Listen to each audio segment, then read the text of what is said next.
teman-teman, gimana kabarnya? Semoga sehat selalu ya. Dan pada video kali ini, kita akan membahas sebuah film bergenre sci-fi berjudul The Colony yang dirilis pada tahun 2013. Film buatan Kanada yang diproduseri oleh Jeff Renfro ini pada intinya menceritakan tentang masa depan, di mana akibat adanya pemanasan global, manusia akhirnya membangun mesin pengatur cuaca dan iklim sehingga mereka bisa menekan cuaca ekstrim yang terjadi di bumi sesuai dengan kemauan mereka. Namun tanpa disangka, mesin itu tiba-tiba rusak dan menyebabkan salju turun tanpa henti sehingga membuat bumi seperti kembali ke zaman es, di mana manusia banyak yang mati dan mengalami kepunahan. Sedangkan sebagian yang masih hidup tinggal di sebuah bunker yang terdapat di dalam tanah untuk menghindari cuaca dingin yang sangat ekstrim. Manusia yang masih hidup itu kemudian membentuk koloni yang masing-masing beranggotakan beberapa ratus orang yang mana setiap harinya mereka semakin berkurang karena terkena penyakit. Tidak hanya itu, sebagian orang justru berubah menjadi gila dan menjadi manusia kanibal yang suka menyerang manusia yang masih waras. Namun sebelum kita lanjut ke videonya, jangan lupa untuk tekan tombol subscribe-nya dulu ya teman-teman, supaya kedepannya channel ini bisa buat konten yang lebih baik dan menarik lagi. Dan oke, langsung saja kita mulai ke alur ceritanya.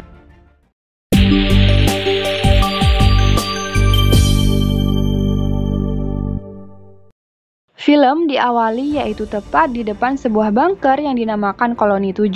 Terdapat Mason, yaitu wakil ketua dari Koloni 7 yang sifatnya seperti diktator dan semaunya sendiri. Pada saat itu, ia sedang menghakimi seorang lelaki tua yang sedang sakit flu dengan memberikannya dua pilihan.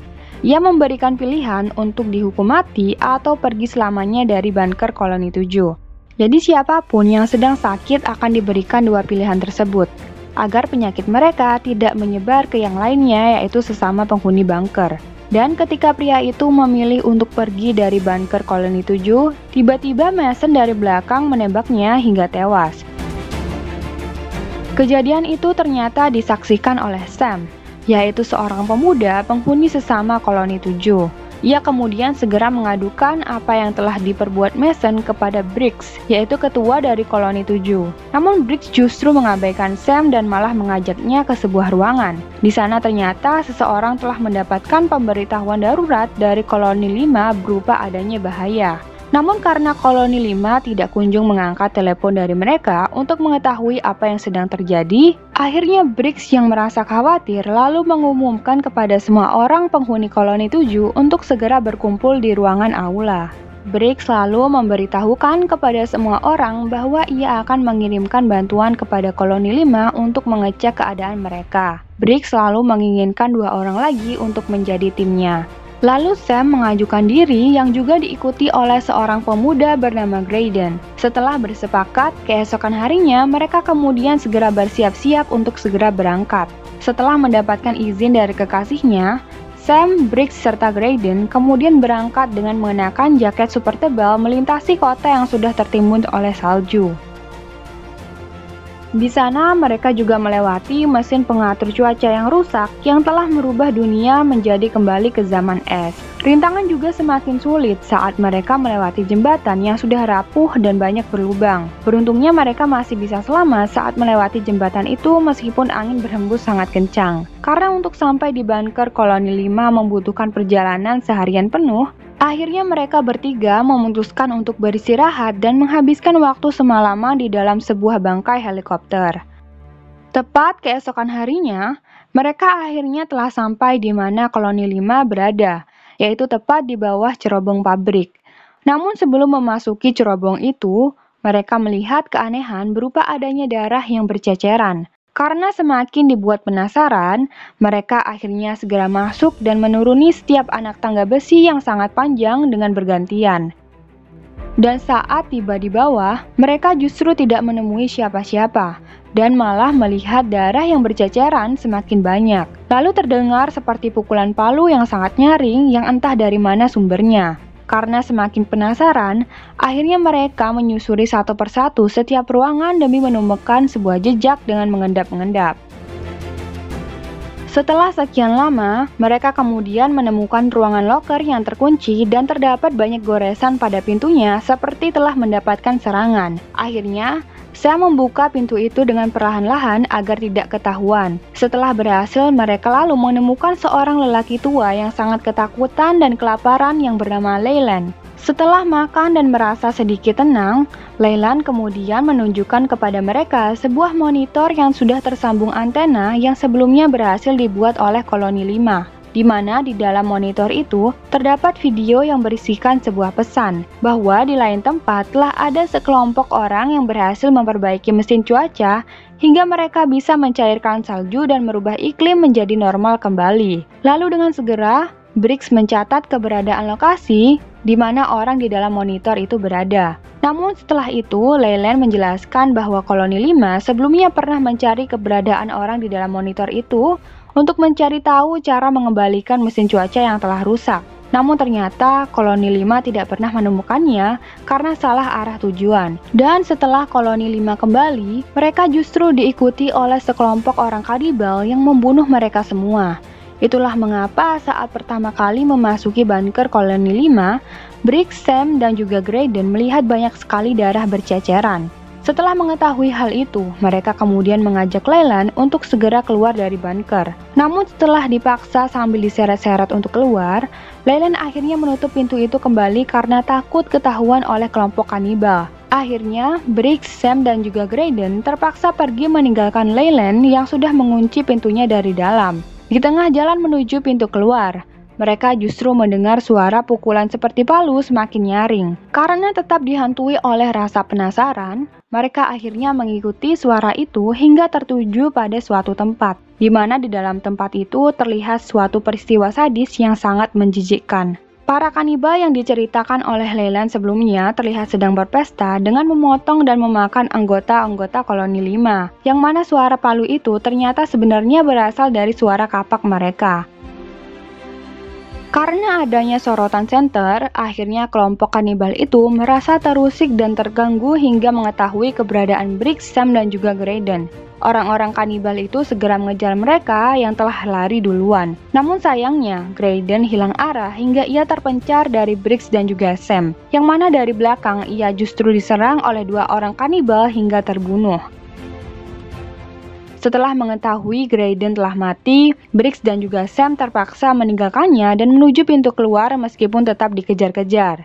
Setelah berusaha secepat mungkin untuk menaiki anak tangga, akhirnya mereka bisa kembali keluar dari cerobong itu. Agar mereka tidak diikuti, Briggs lalu melemparkan sebuah dinamit ke dalam cerobong itu hingga hancur dan memblokir pintu keluar yang mana para kanibal itu nantinya tidak bisa mengikuti mereka. Saat kembali pulang di tengah perjalanan, Briggs dan juga Sam kemudian kembali beristirahat di bangkai helikopter kemarin. Lalu Sam menanyakan kepada Briggs kenapa orang-orang itu bisa menjadi kanibal.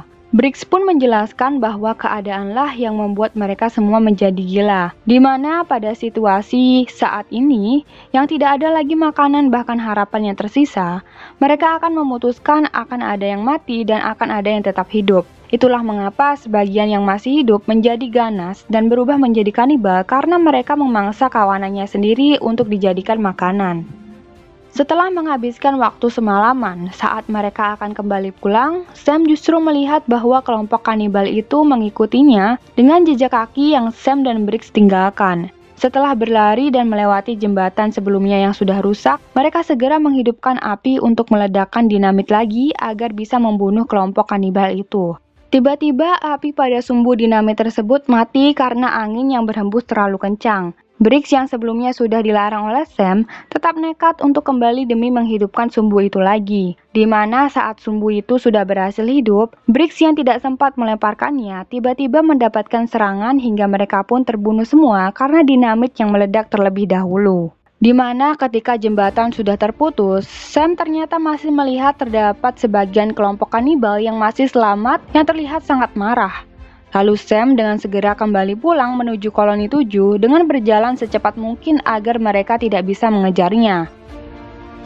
Setelah sampai di depan bunker koloni 7 dengan keadaan yang sekarat, terlihat Mason sedang membunuh seseorang lagi karena terkena penyakit flu. Beruntungnya saat itu juga ada seorang perempuan yang bernama Kai, yaitu kekasih Sam yang keluar karena ingin menghentikan perbuatan Mason. Namun perhatian Kai tiba-tiba tertuju pada Sam yang meminta tolong, sehingga ia dan Mason kemudian segera menolong Sam dan membawanya ke dalam bunker. Saat menjelaskan bahwa Brick sudah mati, ketua kemudian berganti menjadi Mason, di mana peraturan menjadi lebih diktator. Sam juga menjelaskan bahwa semua anggota koloni 5 juga telah mati dan akan ada kelompok kanibal yang segera menghampiri bunker koloni 7. Mason yang tidak mempercayai Sam lalu menganggap Sam sudah gila dan langsung memborgolnya. Beruntungnya kunci borgol itu terjatuh dan ditemukan oleh seorang anak kecil dan segera memberikannya kepada Sam. Sam lalu menemui kekasihnya untuk segera kabur demi menemukan lokasi cara memperbaiki mesin cuaca seperti apa yang ditunjukkan Leland waktu itu.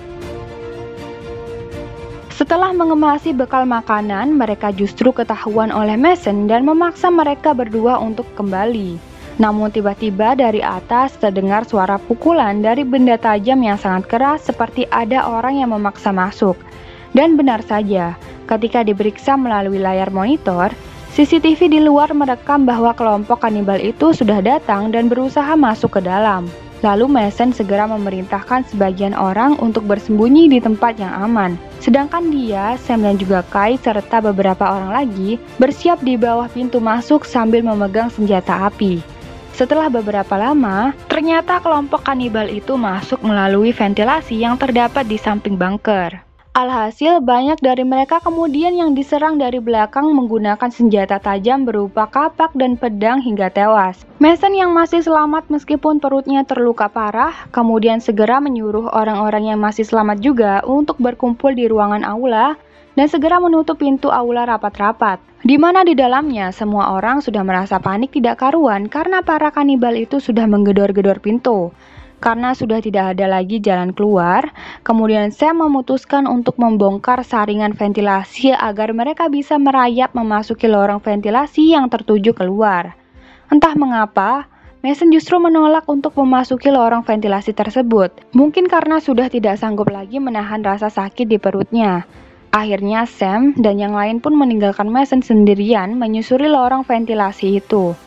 Tepat saat Sam sudah berada di dalam lorong, di luar ternyata kelompok kanibal sudah berhasil mendobrak pintu aula dan segera masuk. Lalu Mason yang melihat tabung gas di depannya dengan segera menembaknya hingga ruangan aula itu terbakar dan semuanya mati.